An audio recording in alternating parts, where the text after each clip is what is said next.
साथियों, आज मैं आपके लिए एक कहानी लेकर के आया हूँ और ये कहानी से आप कनेक्ट कर पाएँगे कि आप वास्तव में इस कहानी के पात्र हो सकते हैं या आपके जीवन में ऐसी घटनाएँ आएँगी जिससे आपको लगेगा कि आप इस कहानी के मेन कैरेक्टर हैं। तो मैं आपको ये कहानी जो है सुनाने वाला हूँ। ये हिंदू पौराणिक कथाओं की एक कहानी है जिसमें एक भस्मासुर नाम का एक्चुअली में भस्मासुर की कहानी है। भस्मासुर नाम का एक राक्षस होता है। बहुत ही जो भस्मासुर था वो बहुत ही तपस्वी किस्म का राक्षस तो था, लेकिन तपस्वी था वो बहुत बड़ा। उसके मन में एक बात थी कि उसे अमर होना है। अमर होना है, इसी उद्देश्य से उसने क्या किया, और राक्षस जाति शिव जी के बहुत बड़े भक्त होते थे, तो शिव जी की उन्होंने आराधना शुरू करी भस्मासुर जी ने। अब भस्मासुर ने कई वर्षों तक घोर तपस्या करी और एक पैर पर पूरी तपस्या को करा। अब उसके बाद क्या होता है, भगवान शिव को प्रसन्न करने के लिए भगवान शिव जाने जाते हैं अपने भोलेपन के लिए, इसलिए उन्हें भोलेनाथ भी बोलते हैं। तो भोलेनाथ जो थे वो प्रकट हुए और उन्होंने पूछा कि वत्स क्या क्या चाहते हो तुम। तो भस्मासुर बोलता है कि हे भगवान, मुझे अमर होना है। तो शिव जी ने बोला कि बेटा, जो जन्म लिया है वो मरेगा ज़रूर, तो अमर का वरदान मैं नहीं दे सकता। तो उसने शिव जी ने बोला कि तुम क्या करो, एक दूसरा वरदान मांग लो कोई। तो भस्मासुर के मन में एक बात आई कि दूसरा वरदान क्या मांगे। तो उसने सोचा कि ऐसा वरदान मांगा जाए कि वो उस वरदान से इतना शक्तिशाली हो जाए कि सबको परास्त कर सके, सबको ख़त्म कर सके, उसी का ही वो ही अस्तित्व में रहे बस। उसने सोचा कि भगवान, मैं जिसके व्यक्ति के सिर पे अगर हाथ रख दूंगा तो वो भस्म हो जाए, ऐसा मुझे वरदान दो। तो शिव जी ने ज़्यादा सोचा विचारा नहीं, भोलेपन के थे, उन्होंने जाना कि ये उनके उसमें है कि नियम कायने कानून में, उन्होंने तुरंत ही दे दिया, ज़्यादा सोचा विचारा नहीं, उन्होंने बोल दिया तथास्तु। अब भगवान ने दे के और वो चल दिए भगवान। अब जो अपना भस्मासुर था, अब वो पीछे पीछे दौड़ा चला आया शिव जी के। तो भगवान ने जब देखा कि भस्मासुर आ रहा है, तो उन्होंने पूछा कि बेटा तुम क्यों आ रहे हो। कि भगवान, मुझे ऐसा लग रहा है, मुझे डाउट है।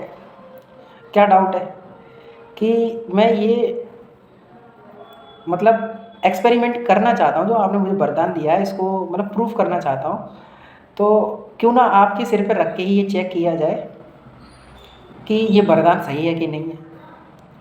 तो भगवान को समझ में आ गया, अब तो ये अपने मतलब उसमें मस्त हो गया है, शक्ति में जो इसको वरदान मिला है, और यहाँ से भागना ही सही रहेगा। भगवान इधर जाते हैं उधर जाते हैं। अब ये जो भस्मासुर जो है वो पीछे पीछे दौड़े चले जा रहा है उसी उन्हीं के शिव जी को भस्म करने के उस उद्देश्य से। तो शिव जी जो हैं वो पहुँचते हैं विष्णु जी के पास। विष्णु जी के पास पहुँचते हैं और विष्णु जी से बोलते हैं कि ऐसी ऐसी बात हो गई है, भस्मासुर पीछे पड़ा हुआ है, उसको वरदान दे दिया है कि जिस भी व्यक्ति के ऊपर वो हाथ रखेगा वो भस्म हो जाएगा। तो शिव जी के इसके निवारण के लिए उन्होंने विष्णु जी ने एक अवतार रखा जिसका नाम है मोहिनी अवतार। मोहिनी एक अप्सरा थी जो बहुत ही सुंदर और नृत्य की भी थी, बहुत सुंदर नृत्य करती थी। तो उसका रूप रखा विष्णु जी ने। विष्णु जी ने एक बगीचे में मोहिनी रूप धारण करके वहीं बैठ गए जहाँ से भस्मासुर गुजरने वाला था। भस्मासुर जैसे ही वहाँ से निकला, उसकी नज़र मोहिनी पर पड़ी।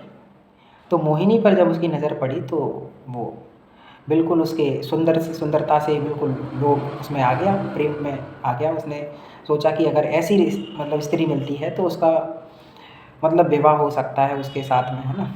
तो ये सब में वो पड़ गया। अब वो शिव जी को भूल गया कि शिव जी के पीछे जाना था। अब मोहिनी के उसमें आ गया वो।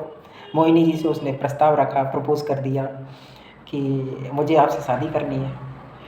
तो हुआ क्या कि मोहिनी ने बोला कि मैं एक नर्तकी हूँ, और मेरा काम है नृत्य करना, तो मैं ऐसे ही पुरुष को चुनना चाहूँगी जो नृत्य जानता हो, है ना? तो और मेरी तरह नृत्य करना आना चाहिए। तो भस्मासुर ने कहा इसमें कौन सी बड़ी बात है, तुम करके दिखाओ मुझे, मैं करूँगा। तो मोहिनी ने ऐसी ऐसी मुद्राएं ली। तो भस्मासुर भी महान था, तपस्वी था, उसने भी शुरुआत कर दी बिल्कुल सेम टू सेम फॉलो करने, इस पूरा स्टेप टू स्टेप, जितनी भी कठिन से कठिन अगर वो कर रही थी मोहिनी, तो उसी तरह से उसने भी शुरू कर दिया डांस। अब एक ऐसी मुद्रा आती है, मतलब ऐसी स्टेप आती है जिसमें मोहिनी जी ने अपना हाथ सिर पर रख लिया। भस्मासुर भूल गया था इस नृत्य की उसमें मदहोश में कि उनको फॉलो करना है।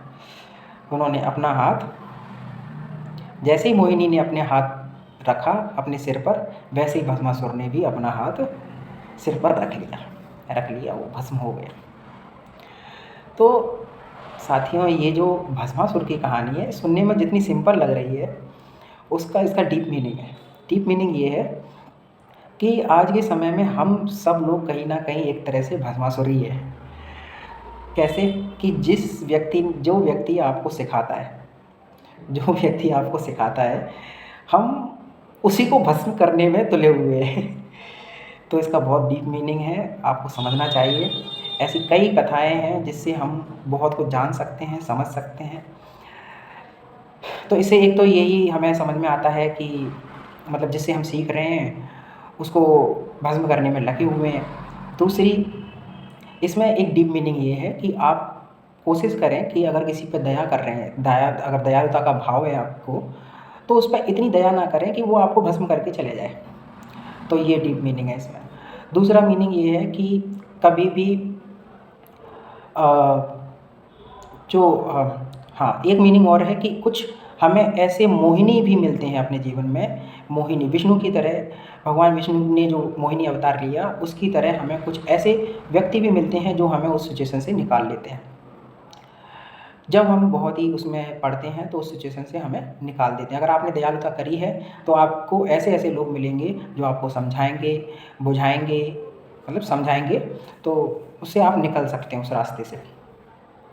तो आप जब भी आपको लगे कि आप ऐसी चीज़ में फंस गए हैं, तो आप उन मोहिनी व्यक्ति को ढूंढिए जो आपको समझ सके, है ना, और आपको वहाँ से निकाल सके। ठीक है, हमने बात कर ली भस्मासुर की, हमने बात कर ली मोहिनी जी की। एक बात और जानने की बात है इसमें ये जानने की बात है कि जिन लोगों ने भी हमारे लिए कुछ किया है वो एक तरह से वरदान की तरह होता है।